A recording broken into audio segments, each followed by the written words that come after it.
இந்தியாவிலேயே மாபெரும் கூட்டத்தை கூட்டி சாதித்துக் கொண்டிருக்கக்கூடிய மகேந்திர சிங் திகாயத் இந்தியாவின் மாபெரும் விவசாய சங்க தலைவராக திகழ்ந்தார். உழவர் பெருந்தலைவர் நாராயணசாமி நாயுடு அவர்களுடைய உற்ற நண்பராக இருந்தார். நம்ம உழவர் பெருந்தலைவர் நாராயணசாமி நாயுடுக்கு திகாயத் அவருடைய சொந்த ஊரிலே சிலை வைத்திருக்கிறார்கள். தமிழ்நாட்டில் நாம் எத்தனை சிலை வச்சிருக்கிறோம் யோசிச்சு பாருங்க. ஆக பச்சை துண்டு அப்படிங்கிற அடையாளத்தை அது விவசாயியுடைய அடையாளம் என்று உருவாக்கியவர் உழவர் பெருந்தலைவர் நாராயணசாமி நாயுடு அவர்கள்.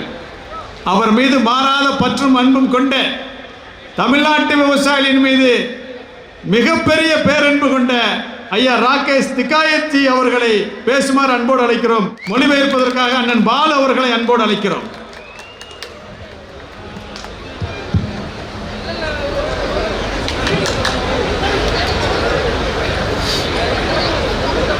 सभी का धन्यवाद। किसानों, नौजवान साथियों, अध्यक्ष जी, सभी प्रेस के लोग, पत्रकार बंधु और पुलिस प्रशासन के लोग, सबका धन्यवाद।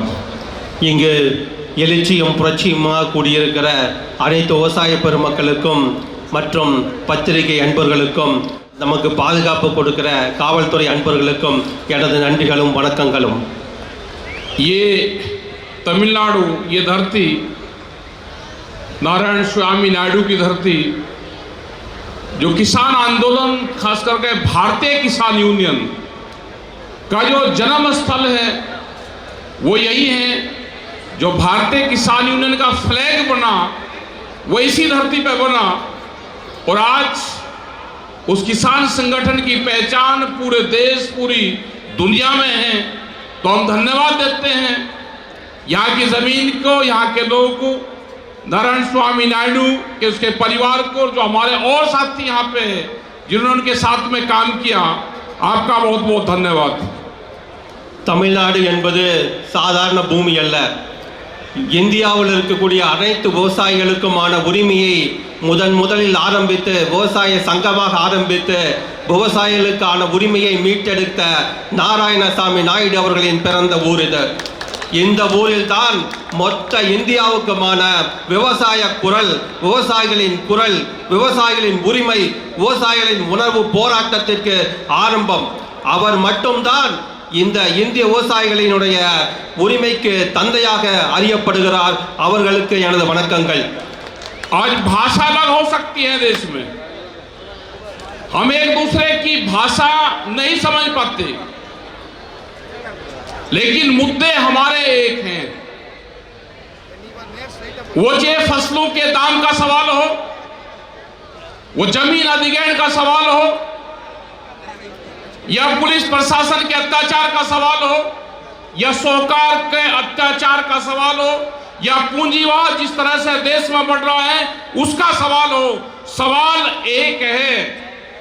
भाषाएं अलग अलग हो सकती हैं, सवाल और मुसीबत एक है। उसके लिए हमको सबको लड़ना पड़ेगा। இந்தியாவிலே நிறைய மொழிகள் இருக்கிறது, மாநிலங்கள் இருக்கிறது. ஆனால் எல்லா விவசாயிகளுக்கும் ஒரே பிரச்சனை தான், விலை பிரச்சனை. மற்றும் இல்லாமல் அனைத்து பிரச்சனைகளுக்கும் எல்லா விவசாயிகளுக்கும் ஒன்றுதான், அவர்கள் விளைவிக்கிற பொருட்களுக்கு சரியான விலை கிடைக்கவில்லை, அரசாங்கம் அவர்களுக்கு ஆதரவு கொடுப்பதில்லை. எல்லா விதத்திலும் அவருடைய குரல் வலையை இந்த ஆளுகிற அரசுகள் நெரித்து கொண்டிருக்கிறது. இதற்கான ஒரே தீர்வு, நம் விவசாயிகள் அனைவரும் ஒன்றிணைந்து நாம் போராட்டத்தை ஒரே விவசாயிகளாக மொத்த இந்தியாவிலே நின்று நாம் முன்னெடுக்க வேண்டும். जो सरकार का, जो पूंजीवाद का जो अगला टारगेट है, वो टारगेट है आपकी जमीन। आपके फसलों के दाम कम होंगे, आप फसलें दिन में भी नहीं बेच पाएंगे। आप फसलों को बेचने के लिए आंदोलन करेंगे, आपकी फसलें नहीं बिकेगी, उसकी कीमतें नहीं मिलेगी।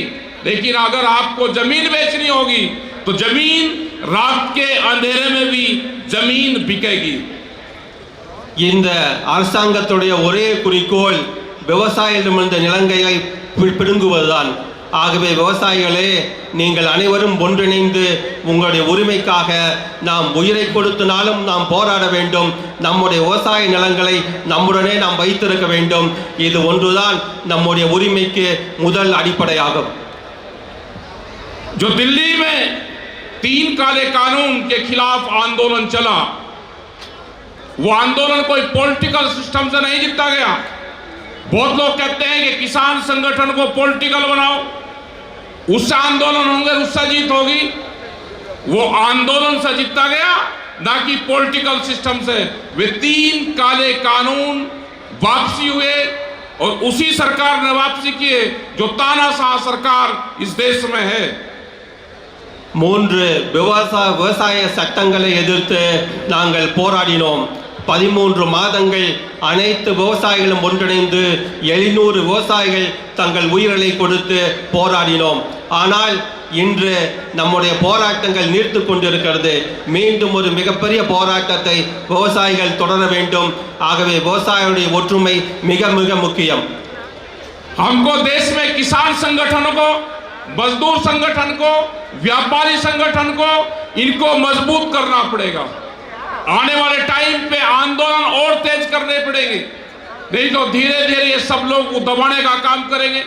मजदूर को अलग करेंगे, छोटे व्यापारी को अलग करेंगे, गांव के दुकानदार को अलग करेंगे, किसान को अलग करेंगे, ये जातियों में बांटेंगे, ये धर्म में बांटेंगे, ये भाषावाद में बांटेंगे। ये प्रॉब्लम आने वाले टाइम पे आपके सामने आएगी।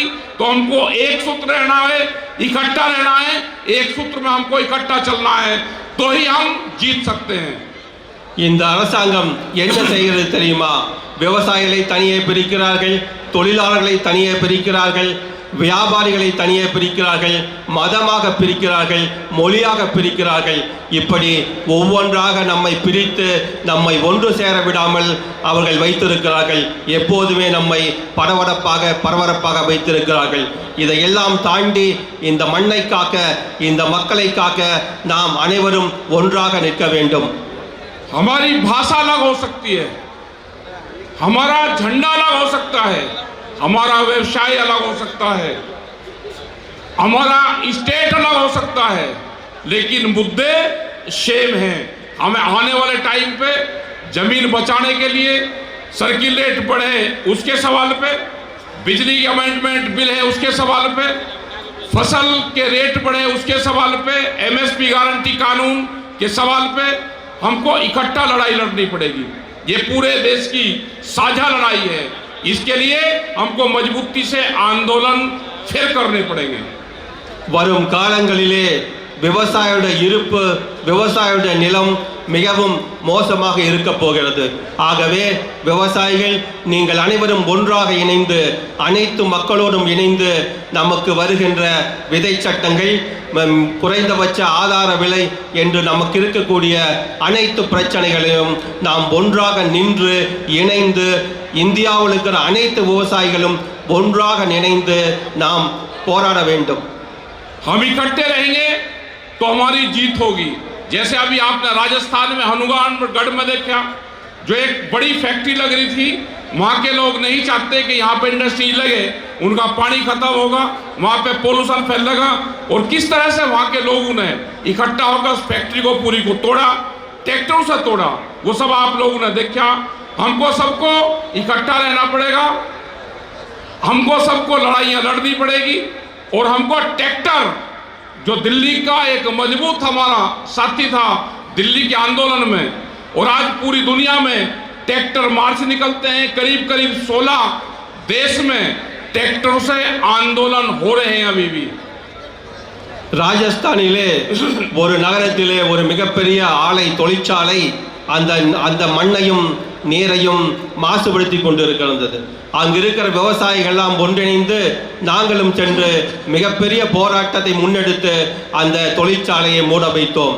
அதே போல நீங்கள் அனைவரும் ஒன்றிணைந்து இந்த மண்ணையும் நீரையும் காற்றையும் மாசுபடுத்துகிற தொழிற்சாலைகளை உயிர் கொடுத்தாவது போராடி அதை மூட வைக்க வேண்டும். अभी उधर बहुत आंदोलन चले हुए हैं। अरावली बचाने का जो पहाड़ है उसको बचाने का एक बड़ा आंदोलन चल रहा, बिजली के खिलाफ एक बड़ा आंदोलन वहां पर चल रहा, भूमि अधिग्रहण के आंदोलन पूरे देश भर में है, तो आप सब लोग अपने संगठन को मजबूत करें। आपका झंडा कोई भी हो, आप संयुक्त मोर्चे में आप शामिल हैं। सब लोग अपने झंडे के साथ में, अपने लोगों के साथ में आप मजबूती से खड़े रहें। यहाँ पे ईशान बहुत बढ़िया प्रोग्राम इन्होंने किया, इसकी टीम ने प्रोग्राम बढ़िया करा। आपका बहुत बहुत धन्यवाद। जिस तरह का प्रोग्राम यहाँ पे हुआ और साउथ के अंदर रात में प्रोग्राम होते हैं, इसी तरह से हमने भी कुछ प्रोग्राम उधर रात में शुरू करे, तो अच्छे प्रोग्राम है। आज का बहुत भव्य प्रोग्राम, पूरी टीम को धन्यवाद। और जो ईशान है, इनकी टीम को, ईशान को धन्यवाद कि लगा हुआ है इसकी पूरी टीम, और बढ़िया प्रोग्राम यहाँ पर करा। आप सब लोगों का धन्यवाद। नमस्कार। இந்த எழுச்சிமிகு பொதுக்கூட்டம் நடத்திய திரு ஈசன் அவர்களுக்கும் இங்கே கூடியிருக்கிற அனைத்து விவசாயிகளுக்கும் எனது நன்றிகளும் வணக்கங்களும். நாம் ஒரு மிகப்பெரிய போராட்டத்தை வருங்காலத்தில் சந்தித்து கொண்டிருக்கிறோம். அனைவரும் ஒன்று நினைந்து நம்முடைய உரிமைகளை, நம்முடைய உணர்வுகளை, நம்முடைய போராட்டங்களை முன்னெடுத்துப்போம். வாழ்க வளமுடன்.